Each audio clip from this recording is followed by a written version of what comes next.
nous voyons le hadith qui suit, qui est cette fois-ci rapporté par Hazrat Abdullah ibn Umar radiallahu ta'ala.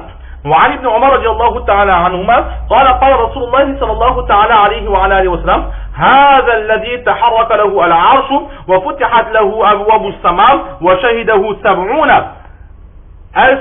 ألفا من الملائكة لقد ضم ضمة ثم فرج عنه رواه النسائي. Le Saint Prophète sallallahu alayhi wa sallam dit que cet éminent compagnon pour qui le trône a tremblé au moment de son décès, pour qui les portes des cieux ont été ouvertes au moment de son décès, pour qui 70 000 anges se sont présentés à son enterrement, alors cette personne-là a vu sa tombe se resserrer une fois sur elle, et ensuite sa tombe s'est de nouveau élargie. Là, c'est toujours le hadith, cette personne pour qui le trône a tremblé, les portes sont ouvertes, c'est toujours ce hadith Sa'ad ibn Mu'adh radiyallahu ta'ala que nous avons vu dans le hadith précédent.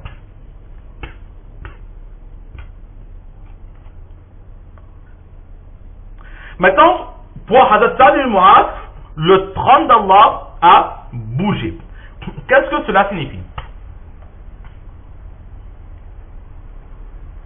Alors, la première possibilité, c'est que,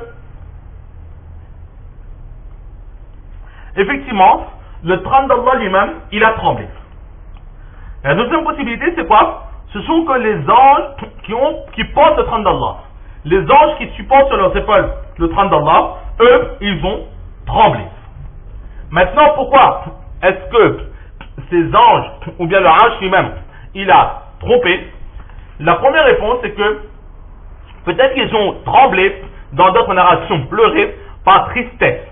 Par tristesse, car nous n'aurons plus l'occasion de voir les actes vertueux de ce pieux serviteur monter sur nous, vers nous. Nous savons tous que lorsque nous faisons des actes vertueux, alors ces actes montent vers les cieux. Il y a des anges qui récupèrent nos actions matin et d'autres qui viennent le soir. Ils récupèrent les actions, ils les présentent à Allah subhanahu wa ta'ala. Alors lorsqu'ils ont appris cette nouvelle, que maintenant Sa'ad ibn Mu'adh, alors ils ont été pris d'un coup de froid. Alors ils ont tremblé d'un coup, comme si nous-mêmes on reçoit une nouvelle choquante. Alors tout de suite, comment est-ce qu'on est choqué? Notre cœur s'emballe à un moment donné. Alors le trône aussi, ou bien ces anges aussi, ils se sont, entre guillemets, emballés un instant, que oh Allah, maintenant qu'est-ce qui va se passer? Il n'y aura plus, nous aurons moins de bonnes actions qui vont monter vers nous. Ce sera pour nous un manque. Ou bien sinon la deuxième possibilité, c'est quoi? C'est le contraire, c'est par joie. C'est un tremblement, ou s'il y a eu un pleur de joie de la part du trône d'Allah, ou bien des âmes qui portent le trône d'Allah, des anges qui portent le trône d'Allah subhanahu wa ta'ala. Pourquoi? Parce que nous savons tous que lorsque un pieux serviteur décède, son âme monte jusqu'aux cieux avec l'aide des anges. Il se présente à Allah subhanahu wa ta'ala et ensuite il va dans le Illiyin. Et dans certaines narrations, apparemment, selon les écrits de Mullah Ali Qarib, il y a des âmes pieuses qui restent à proximité du trône d'Allah. Donc là, le trône, il était très heureux que maintenant, il y aura une âme pieuse qui va rester en notre compagnie. Donc, ce contentement d'avoir quelqu'un de bien avec nous, comme un enfant va lui dire que ton camarade va venir, ton cousin va venir, comment est-ce qu'il est content que maintenant je vais m'amuser? Alors le trône aussi, ou bien les anges, ils étaient contents de cette future présence d'une âme pieuse. Maintenant, comment est-ce que le trône peut trembler de lui-même? Comment est-ce que le trône il peut avoir des sensations alors que ce n'est qu'une chaise qui n'a pas de vie?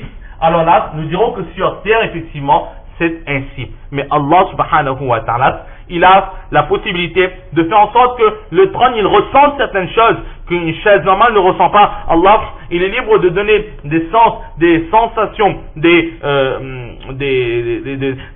connaissances, etc. à n'importe quelle créature, même si pour nous ce sont des créatures inertes. Allah, il est libre et il est capable de faire tout ce dont il veut.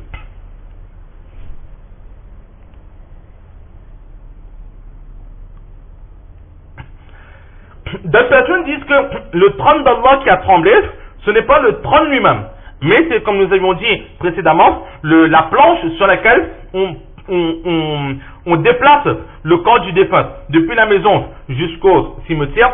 On va le mettre sur des morceaux de planche que les musulmans vont porter sur leurs épaules. Alors ce morceau de planche qu'on appelle encore le dinaza, ce morceau de planche-là, c'est ce que le prophète sallallahu alayhi wa sallam, il a dit en mentionnant le trône. Il parlait de ce morceau de bois. Ce morceau de bois-là, il a tremblé.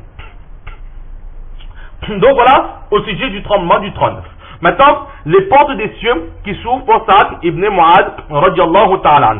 Pourquoi est-ce que les portes des cieux se sont ouvertes? Tout simplement, première possibilité, pour que la bénédiction d'Allah subhanahu wa ta'ala descende sur lui. Et toutes les portes qui s'ouvrent, c'est pour montrer la grandeur, l'importance de la bénédiction qui est descendue, énormément de bénédictions qui descendent sur Hazrat Saad ibn Mu'adh radiallahu ta'ala. Deuxième possibilité, étant donné qu'il y a 70 000 anges qui sont venus, alors en ouvrant une seule porte, il risquait d'y avoir quand même pas mal d'embouteillages.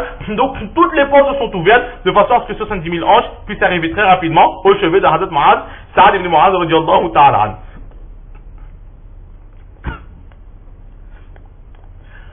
Ou encore, étant donné que l'âme doit monter jusqu'au 7e ciel, alors l'âme de Hazrat Saad ibn Mu'adh radiallahu ta'ala était tellement pure qu'Allah ouvert toutes les portes. Et l'âme a eu le choix. Pénètre par la porte que tu veux. Là, c'est pour montrer la piété de Hazrat Saad ibn Mu'adh radiallahu ta'ala. Donc voilà au sujet de l'ouverture des portes des cieux. Et enfin, 70 000 anges qui vont participer à ce janazah. Donc c'est quelque chose de très très important, de considérable, 70 000 anges présents. Et enfin, le prophète sallallahu alayhi wa sallam, c'est ce que nous avions dit dans le hadith précédent, la fin de Zumma Zummatan. La tombe s'est resserrée. Traduction littérale, la terre s'est resserrée. Et là justement, par rapport à cela, on peut traduire d'une certaine façon qu'il y a eu un petit resserrement dans la tombe. Mais on peut traduire aussi autrement que la terre s'est refermée brusquement et avec beaucoup de dureté. Donc il y a deux possibilités. Allah seul sait comment est-ce que cela se fait, mais nous avons donné certaines raisons de pourquoi est-ce que la terre s'est resserrée sur Hazrat Saad ibn Mu'adh radiallahu ta'ala. Mais toujours est-il que Summa furija anhu, après cela, sa tombe s'est de nouveau élargie, et là Allah subhanahu wa ta'ala va de nouveau déverser ses bénédictions dans la tombe de Hazrat Saad ibn Mu'adh radiallahu ta'ala an. Donc voilà encore ce que l'on peut dire sur ce hadith qui cette fois-ci nous avait été rapporté par Hazrat Abdullah ibn Umar radiallahu ta'ala an.